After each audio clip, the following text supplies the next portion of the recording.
पुष्पा नाम सुन के फ्लावर समझे क्या? फ्लावर नहीं, फायर है। दोस्तों एक बार फिर से स्वागत है प्रजापति न्यूज में। फिल्म नहीं, ये है असली पुष्पा मूवी की चौंका देने वाली कहानी। साउथ इंडियन फिल्मों के सुपरस्टार अल्लू अर्जुन की फिल्म पुष्पा ने सभी जगह अपना तहलका मचा रखा है।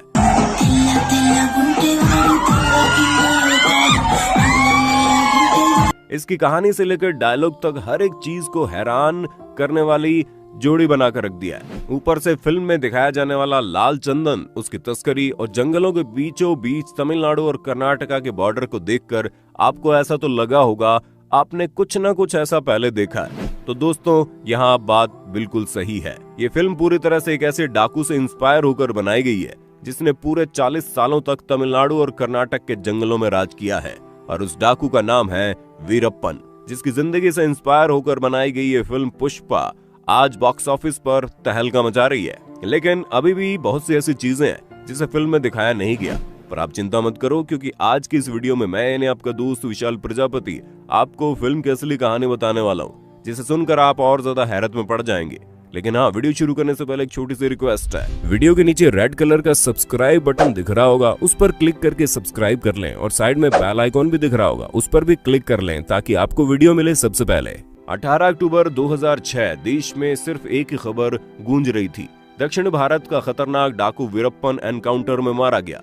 एक ऐसा डाकू जिसे पकड़ने के लिए पुलिस वालों ने एड़ी चोटी का बल लगा दिया। यहाँ तक कि इसे पकड़ने के लिए बड़े बड़े सर्च ऑपरेशन किए गए, जिसमें करोड़ों रुपए पानी की तरह सरकार ने बहा दिए। लेकिन वीरप्पन किसी के हाथ नहीं लग रहा था। ऐसे में जब वीरप्पन के एनकाउंटर की खबर आई तो लोग समझ ही नहीं पा रहे थे कि आखिर ऐसा कैसे हो सकता है। इस पर कोई यकीन करने को तैयार ही नहीं था। पर दोस्तों, वाकई में वीरप्पन का एनकाउंटर हो चुका था। वैसे तो चंबल से लेकर तमिलनाडु और कर्नाटक के जंगलों तक एक से बढ़कर एक डाकुओं का राज रहा है, लेकिन दक्षिण भारत के वीरप्पन ने एक अलग ही पहचान बनाई। बहुत ही लंबे समय तक इसने जंगलों में राज किया।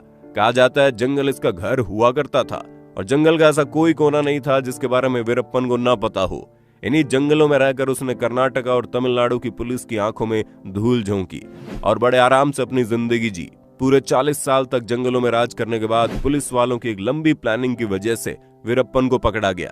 और जैसे ही वीरप्पन पुलिस वालों के सामने आया, पुलिस ने ना आओ देखा ना ताव, और बिना एक पल की देरी किए लगातार वीरप्पन पर 338 राउंड की फायरिंग की। तब जाकर कहीं वीरप्पन को पकड़ा जा सका, वरना अगर पुलिस गोलियों की बरसात न करती तो हो सकता है अभी भी ये डाकू जंगलों में अपनी हुकूमत कर रहा होता। दोस्तों, वीरप्पन के डाकू बनने की कहानी 1962 में शुरू होती है, जब ये सिर्फ 10 साल का था। इस छोटी सी उम्र में इसने एक तस्कर का कत्ल किया, और उसी वक्त वन विभाग के 3 अफसरों को भी इसने मार गिराया। गांव वालों का कहना था कि ये बहुत ही गरीब परिवार से ताल्लुक रखता था, और उस वक्त स्मगलिंग करने के लिए वन विभाग के कुछ अफसरों ने इसे उकसाया था। पर जब इसने स्मगलिंग की दुनिया में कदम रखा और पैसा छापना शुरू किया तो अधिकारी खुद इसे मारने को तैयार हो गए। जिसके बाद वीरप्पन ने अपनी जान बचाने के लिए जंगलों में रहना शुरू कर दिया। और तब शुरू हुई एक नई कहानी, जहाँ मात्र 17 साल की उम्र में पहले तो इसने एक हाथी को मारा, और फिर हाथियों को मारने का सिलसिला इसी तरह चलता रहा, जहाँ इसने करीब 2000 से ज्यादा हाथियों को मौत की नींद सुला दिया। हाथियों को मारकर ये उनके दांतों की स्मगलिंग किया करता था।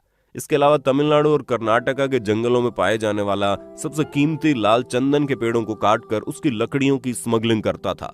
जब कभी भी कर्नाटका की पुलिस इसे पकड़ने जाती थी तो ये भागकर बॉर्डर क्रॉस करके तमिलनाडु पहुंच जाता था, और ठीक इसी तरह से ये तमिलनाडु पुलिस के साथ भी करता था। इसी तरह लुक्का छुपी का खेल खेलते हुए इसने जंगलों में काफी आतंक मचाया। इसने करीब 184 से ज्यादा लोगों को मौत के घाट उतारा था, और पैसों के लिए कुछ भी कर सकता था, फिर चाहे तस्करी हो या फिर बड़े बड़े व्यापारियों का अपहरण। पर दोस्तों, इन सब के अलावा कहा जाता है वीरप्पन को दौलत के साथ शोहरत का भी बड़ा शौक था। वो लोगों के बीच मशहूर होना चाहता था। वीरप्पन चाहता था कि देश का बच्चा बच्चा उसे जाने। इसीलिए वीरप्पन ने रजनीकांत जैसे सुपरस्टार को किडनैप करने का प्लान बनाया। वो अपने मंसूबों में कामयाब नहीं हो पाया, लेकिन फिर 1997 में इसी जंगल में एक इंसान की आंखों पर पट्टी बांधकर इन जंगलों में लाया गया, और वो आदमी कोई और नहीं बल्कि कन्नड़ फिल्मों का बहुत बड़ा सुपरस्टार राजकुमार था। जैसे ही राजकुमार की किडनैपिंग की खबर लोगों तक पहुंची, हर जगह हड़कंप मच गया और हर कोई वीरप्पन का नाम जानने लगा। वीरप्पन की दहशत फैलती जा रही थी। इसे पकड़ने के लिए स्पेशल टास्क फोर्स बनाई गई। लंबे समय तक सर्च ऑपरेशन चलता रहा, लेकिन मजाल है वीरप्पन को कोई पकड़ पाता। क्योंकि जिस जंगल में वीरप्पन रहता था उसे वीरप्पन से बढ़िया कोई जानता ही नहीं था। जैसे ही कोई वीरप्पन को पकड़ने के लिए जंगल में घुसता, वैसे ही वीरप्पन को इसकी खबर लग जाती है और वो तुरंत अपने छुपने का बंदोबस्त कर लेता। वीरप्पन की दहशत इतनी ज्यादा बढ़ चुकी थी कि सरकार उसे पकड़ने के लिए अपने आप को लाचार महसूस कर रही थी, जिसके बाद सरकार ने वीरप्पन को पकड़ने के लिए 5 करोड़ का इनाम रख दिया, पर इसका भी कोई फायदा नहीं हुआ। और इसी बीच विजय कुमार को एसटीएफ का चीफ बनाया गया। जैसे ही विजय कुमार ने अपनी कमान संभाली, उन्होंने वीरप्पन की सारी जानकारी इकट्ठी करना शुरू कर दी, क्योंकि विजय कुमार ये जान चुके थे वीरप्पन को पकड़ना बिल्कुल भी आसान नहीं है। उन्हें पहले से ही सारी प्लानिंग करके रखनी पड़ेगी और इसके लिए विजय कुमार ने वीरप्पन की गैंग में अपने आदमियों को घुसाना शुरू किया। वक्त बदलता जा रहा था। वीरप्पन की गैंग में भरोसेमंद लोग धीरे धीरे कम होने लगे और अब पुलिस के आदमी गैंग में अपनी पकड़ बना चुके थे। इन सब के बीच विजय कुमार को पता चला कि वीरप्पन की एक आंख में दिक्कत है, जिसका इलाज कराने के लिए वो जल्दी कुछ न कुछ करेगा। और फिर वो दिन आया जब सालों की मेहनत कामयाब होने वाली थी, क्योंकि पुलिस के आदमियों ने वीरप्पन से कहा सड़क किनारे एक एम्बुलेंस आएगी जो उसे हॉस्पिटल ले जाएगी। सब कुछ प्लान के मुताबिक चल रहा था। वीरप्पन और उसके कुछ साथी एम्बुलेंस में बैठ गए और एम्बुलेंस चल पड़ी।